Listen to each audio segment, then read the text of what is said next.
नमस्कार, आप देख रहे हैं सत्य हिंदी का दोपहर 2 बजे का बुलेटिन और मैं हूं आपके साथ कृति सिंह। अमेरिका ने ईरान पर नए हमले करने के कुछ ही देर बाद ईरानी यूरेनियम को लेकर अल्टीमेटम दे दिया है। दूसरी तरफ अमेरिका की हां में हां मिलाने वाला पाकिस्तान अब ट्रंप की योजना को बड़ा झटका दे रहा है।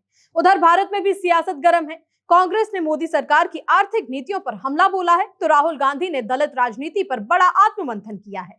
दिल्ली में जिमखाना क्लब विवाद हाईकोर्ट पहुंच गया है। वहीं सीबीएसई छात्र वेदांत ने मीडिया ट्रायल पर सवाल उठा दिए हैं। इन्हीं खबरों पर इस बुलेटिन में बात करेंगे, लेकिन पहले देख लेते हैं दोपहर की 5 बड़ी खबरें।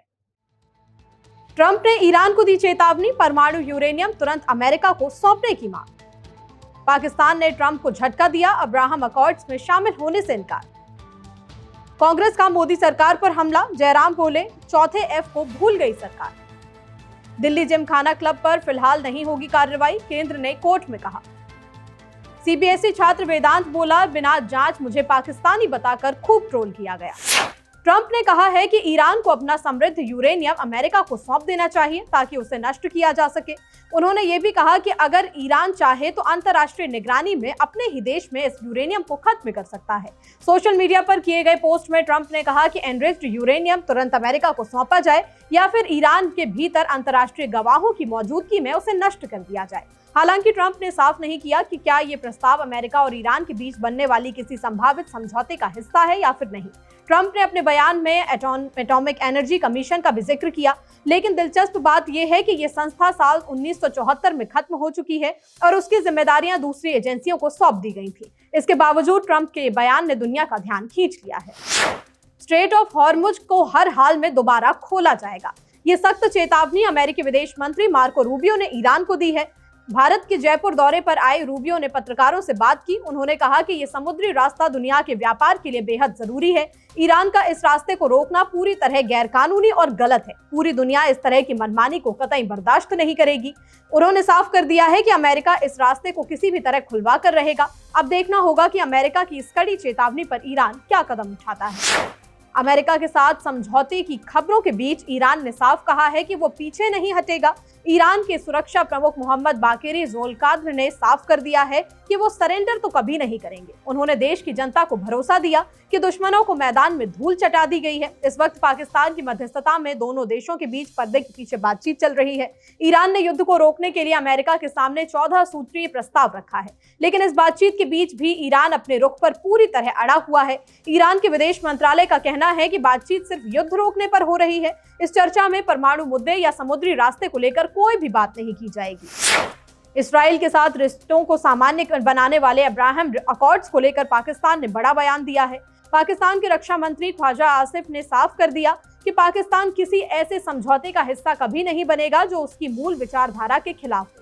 उनका ये बयान ऐसे समय में आया है जब अमेरिका के राष्ट्रपति ट्रंप ने कई मुस्लिम देशों से अब्राहम अकॉर्ड्स में शामिल होने की अपील की है। पाकिस्तानी चैनल समा टीवी को दिए इंटरव्यू में ख्वाजा आसिफ से पूछा गया था कि क्या पाकिस्तान भी इस्राएल के साथ रिश्ते सामान्य करने वाले इस समझौते में शामिल हो सकता है।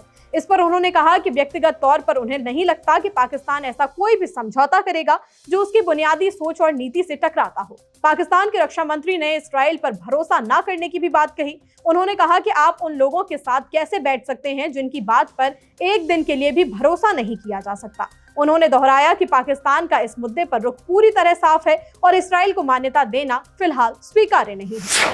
अमेरिका और ईरान के बीच सीजफायर के दौरान फिर से बमबारी हुई है। अमेरिकी सेना ने ईरान के मिसाइल ठिकानों और नावों पर जोरदार हमला किया। अमेरिकी सेंट्रल कमांड के मुताबिक ये कार्रवाई सेना ने अपनी आत्मरक्षा में की है। दरअसल हॉर्मुज के पास सोमवार को अचानक कई बड़े धमाके सुने गए। अमेरिका का कहना है कि ईरानी नावें समंदर में बारूदी सुरंगें बिछा रही थी। इसके साथ ही वहां से अमेरिकी जहाजों को निशाना बनाने की तैयारी थी। अपने सैनिकों को बचाने के लिए अमेरिका ने तुरंत ईरान पर बम गिराए। हालांकि दोनों देशों के बीच इस वक्त युद्ध रोकने के लिए बातचीत चल रही है, लेकिन इस सीजफायर के बीच भी दोनों तरफ से लगातार गोलियां चल रही हैं। राष्ट्रपति डोनाल्ड ट्रंप ने सेना को ऐसे हमलों का करारा जवाब देने की छूट दी है। इस नए हमले के बाद दोनों देशों के बीच तनाव एक बार फिर से चरम पर पहुंच गया है। बुलेटिन में आगे अभी और भी खबरें हैं। मोदी सरकार की आर्थिक नीति पर कांग्रेस का बड़ा हमला। दिल्ली जिमखाना क्लब पर फिलहाल नहीं होगी कार्रवाई। सीबीएसई छात्र को पाकिस्तानी बताने पर बचा बड़ा विवाद। दलितों पर राहुल गांधी का बयान, मानी कांग्रेस की पुरानी गलती। कांग्रेस नेता जयराम रमेश ने वित्त मंत्री निर्मला सीतारमण के 3F फॉर्मूले पर निशाना साधते हुए कहा है कि सरकार देश की अर्थव्यवस्था के सबसे बड़े संकट को नजरअंदाज कर रही है। जयराम रमेश ने कहा कि वित्त मंत्री ने फ्यूल, फर्टिलाइजर और फॉरेक्स की बात तो की, लेकिन सबसे जरूरी चौथे F यानी फॉलिंग प्राइवेट इन्वेस्टमेंट यानी गिरते निजी निवेश का जिक्र ही नहीं किया। जयराम रमेश ने सोशल मीडिया प्लेटफॉर्म एक्स पर पोस्ट करते हुए कहा कि पिछले कुछ सालों में देश में निजी निवेश लगातार कमजोर हुआ है। उन्होंने दावा किया कि विदेशी निवेश यानी FDI भी घट रहा है और भारतीय कंपनियां अब देश में निवेश करने के बजाय विदेशों में ज्यादा मौके तलाश रही हैं। कांग्रेस नेता ने यहां तक कहा कि कई बड़े कारोबारी और उद्योगपति भारत छोड़कर विदेशों में बसने लगे हैं। कांग्रेस ने आरोप लगाया कि देश में आम लोगों की ही खरीदारी क्षमता कमजोर हो गई है, जिसकी वजह से कंपनियां नया निवेश करने से बच रही हैं। जयराम रमेश के मुताबिक जब बाजार में मांग नहीं बढ़ती तो उद्योग भी फैक्ट्री और कारोबार बढ़ाने से पीछे हट जाते हैं। उन्होंने मोदी सरकार पर हमला बोलते हुए कहा कि डर, दबाव और सरकारी दखल वाले माहौल में उद्योगपति खुलकर निवेश नहीं कर पा रहे। दिल्ली के जिमखाना क्लब को लेकर चल रहे विवाद पर दिल्ली हाईकोर्ट में सुनवाई के दौरान केंद्र सरकार ने साफ किया कि 5 जून को पुलिस भेजकर क्लब की जमीन पर जबरन कब्जा नहीं लिया जाएगा। केंद्र की ओर से पेश सॉलिसिटर जनरल तुषार मेहता ने अदालत से कहा कि सरकार पूरी कानूनी कार्रवाई का पालन करेगी और बिना नोटिस के कोई भी कार्रवाई नहीं की जाएगी। दरअसल केंद्र सरकार ने पिछले हफ्ते दिल्ली जिमखाना क्लब को बेदखली नोटिस जारी किया था। सरकार ने कहा था कि लुटियंस दिल्ली के बीचों बीच स्थित करीब 27 एकड़ की ये जमीन अब जनहित और सरकारी जरूरतों के लिए चाहिए। सरकार ने क्लब को 5 जून तक परिसर खाली करने का निर्देश दिया था। इसके बाद देश भर में इस फैसले को लेकर चर्चा तेज हो गई थी। हाईकोर्ट में सुनवाई के दौरान जब अदालत ने पूछा कि क्या 5 जून को कोई सख्त कार्रवाई होगी, तो केंद्र सरकार ने इससे इनकार कर दिया। सॉलिसिटर जनरल तुषार मेहता ने कहा कि सरकार क्लब को खुद से परिसर खाली करने का विकल्प दे रही है और जरूरत पड़ी तो वैकल्पिक जगह देने पर भी विचार किया जा सकता है। CBSE रिवैल्यूएशन उत्तर पुस्तिका में गड़बड़ी के आरोप लगाने वाले 12वीं के छात्र वेदांत को कई टीवी चैनलों पर पाकिस्तानी साबित किया जा रहा था।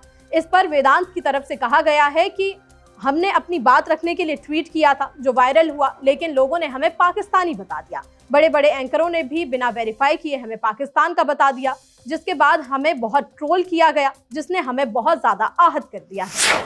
राहुल गांधी ने माना है कि कांग्रेस की पुरानी गलतियों के कारण ही दलित वोट बैंक वाली पार्टियां बहुत ज्यादा मजबूत होती जा रही हैं और अब वे आगामी यूपी चुनाव के मद्देनजर दलितों को कांग्रेस में मुख्य भूमिका देने की तैयारी कर रहे हैं।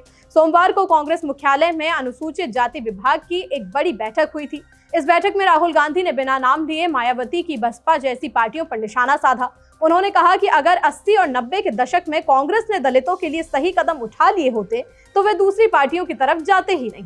हालांकि अब कांग्रेस अपनी रणनीति में एक बड़ा बदलाव करने जा रही है। राहुल गांधी ने ऐलान किया है कि अब कांग्रेस के भीतर दलित नेताओं को मुख्य भूमिका दी जाएगी। इस बैठक में राहुल गांधी ने बसपा के संस्थापक कांशीराम की जमकर तारीफ भी की। उन्होंने कहा कि कांशीराम ने दलित समाज को एकजुट कर उनमें आत्मविश्वास जगाने का बड़ा काम किया था। इसके साथ ही राहुल गांधी ने बीजेपी पर भी तीखा हमला बोला।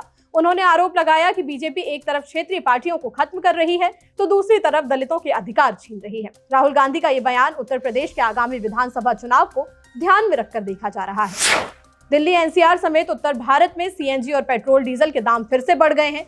CNG की कीमतों में 2 रुपए प्रति किलो की बढ़ोतरी देखी गई है। इंद्रप्रस्थ गैस लिमिटेड के मुताबिक अब दिल्ली में CNG 83 रुपए के पार मिलेगी। पिछले 2 हफ्तों के भीतर ये CNG की कीमतों में चौथी बढ़ोतरी है। सिर्फ CNG ही नहीं, पेट्रोल और डीजल भी आम जनता को रुला रहे हैं। सोमवार को ही पेट्रोल डीजल के दाम करीब 2.25 रुपए प्रति लीटर बढ़े हैं। पिछले 10 दिनों में तेल की कीमतों में ये चौथा बड़ा झटका लगा है। इस तरह मई के महीने में तेल करीब 7.5 रुपए महंगा हो चुका है। लगातार बढ़ती कीमतों की वजह से अब आम आदमी का पूरा बजट बिगड़ गया है। गाड़ियां चलाना अब आम लोगों के लिए बहुत ज्यादा मुश्किल होता जा रहा है। सुप्रीम कोर्ट के चीफ जस्टिस की टिप्पणी के बाद शुरू हुई कॉकरोच जनता पार्टी के एक्स हैंडल को केंद्र सरकार ने राष्ट्रीय सुरक्षा के नाम पर ब्लॉक कर दिया है, जिसके खिलाफ इसके संस्थापक अभिजीत दीपके ने दिल्ली हाईकोर्ट में याचिका दायर की है। अमेरिका के बोस्टन में रहने वाले 30 साल के अभिजीत ने बताया कि उन्हें लगातार धमकियां मिल रही हैं। उन्हें भारत में रह रहे अपने परिवार की सुरक्षा की भी काफी चिंता सता रही है। फिलहाल 2 बजे के बुलेटिन में इतना ही। देश दुनिया की हर खबर के लिए आप बने रहिए सत्य हिंदी के साथ। तब तक के लिए नमस्कार।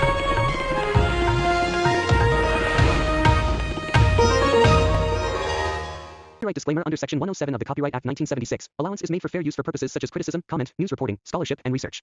Fair use is a use permitted by copyright statute that might otherwise be infringing.